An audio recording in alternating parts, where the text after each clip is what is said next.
नमस्कार। मैं संयोग हूँ और फार्मिंग विद संयोग में आपका बहुत बहुत स्वागत है। भाई साहब, पूसा संस्थान दिल्ली ने दो ऐसी किस्में बनाई हैं जो कि नींदानाशक है, जो इमेजा थाई पर उसके प्रति सहनशील है और इसके पूर्ण ट्रायल हो चुके हैं और ये दोनों ही किस्म किसानों तक धीरे धीरे करके ट्रायल के हिसाब से भिजाई गई है। किसानों को बीज बनाने के लिए दी गई है, कुछ बीज कंपनियों को भी दी गई है और बहुत जल्द ये दोनों किस्में जो हैं ये किसानों तक अवेलेबल हो जाएगी, किसानों तक पहुंच जाएगी। तो भाई साहब, हम आज दोनों किस्मों के बारे में चर्चा करेंगे। इसमें से एक किस्म है पूसा बासमती 1985। भाई साहब, जैसा मैंने बता दिया है कि पहले क्या होता था कि किसान बीज बो देता था खेत में। बोने के बाद में एक सबसे बड़ी समस्या उसके पास आती थी कि उसमें जो चारा रहता था वो बहुत ज़्यादा उग जाता था। तो वो चारे की निदाई कराने में या जो महंगे महंगे नींदानाशक आते हैं जो धान के लिए बने होते हैं उन्हें डालने में परेशान हो जाता था। बहुत महंगे भी खर्चा पड़ जाता था और दिक्कत भी आती थी। और इससे क्या है कि किसान जैसे पूसा की किस्में बोना चाहता है, लगाना नहीं चाहता है, वो पूसा की किस्मों को बोना चाहता है तो उनमें उसे भाव भी अच्छे नहीं मिलते थे।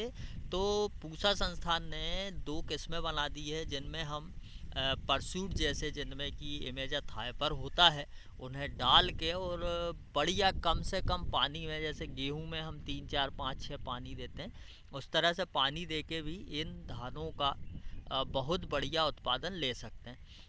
तो भाई साहब, ये जो किस्म है 1985, इसके बारे में मैं आपको बताऊं तो ये मात्र और मात्र 115 दिन में आ जाएगी। बुआई के बाद में 115 दिन में पक के ये तैयार हो जाएगी और इसका उत्पादन लगभग 20 कुंटल पर एकड़ तक है। बुआई के बाद में भी आप इसमें खाद मिलाकर बो सकते हैं। अब बुआई का तो तरीका मैं किसी और वीडियो में बताऊंगा आपको।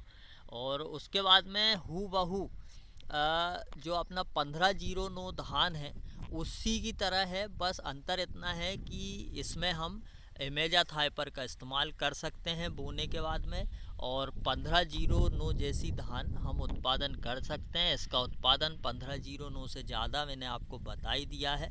तो 1509 के जो किसान हैं जो पूसा बासमती 1509 लगाते थे या बुआई करते थे, वो इस किस्म को लगा सकते हैं। और रोग प्रतिरोधी किस्म भी है ये, इसमें रोग भी बहुत ही कम लगते हैं। तो भाई साहब, वो किसान खुश हो सकते हैं जो 1509 अपने खेतों में लगाते थे। इसके बाद में हम अब चर्चा करते हैं पूसा बासमती 1979 के बारे में। भाई साहब, ये किस्म भी इमेजा थाइपर के प्रति सहनशील है और सभी प्रकार के रोगों के प्रति भी सहनशील है। ये किस्म भी बहुत बढ़िया है। इसका पकने का टाइम बुआई के बाद से 133 दिनों का है और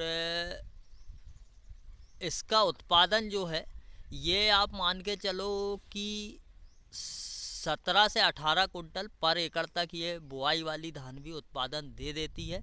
और ये भी रोगरोधी किस्म है। इसको क्या है भाई साहब, 11-21 से क्रॉस करके बनाया गया है।